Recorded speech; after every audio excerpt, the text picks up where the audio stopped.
Alors, spectacle chorégraphique, je ne sais pas. Spectacle dans lequel le corps, le mouvement, la figure déportée est au cœur de la dramaturgie, mais je veux dire même de l'écriture.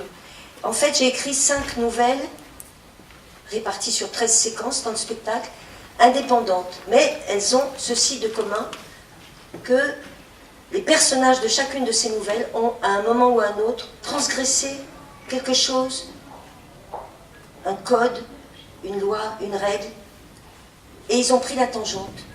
Ils ont prononcé un écart. Ils ont fait une oblique. Mais ils ne l'ont pas fait seuls, ils ont porté avec eux le corps de l'autre.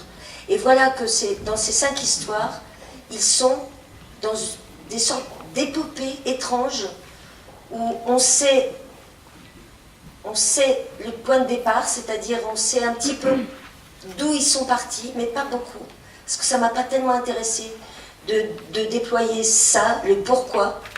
Ce qui m'a intéressé, c'est l'instant où ils portent l'autre, où ils sont partis avec l'autre dans les bras, etc. Et ou sur les épaules ou autour du cou. C'est-à-dire le moment où d'un seul coup, quelque chose qui n'est plus de l'ordre du social, de la loi, de la règle, est en œuvre.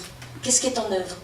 Je ne savais pas au départ de l'écriture ce qui serait en œuvre. J'ai inventé des situations différentes où des mariés se portent, c'est-à-dire c'est des situations à la fois parfois cocasses, parfois tragiques, mais il y a un anachronisme au centre, c'est-à-dire on ne sait pas qui de l'autre est le sauveur de l'autre ou le bourreau de l'autre.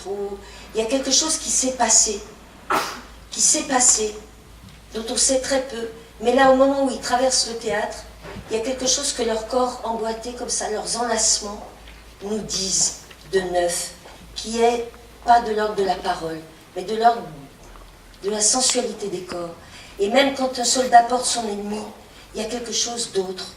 Il émane de lui quelque chose qu'il ne sait pas et qu'on ne sait pas.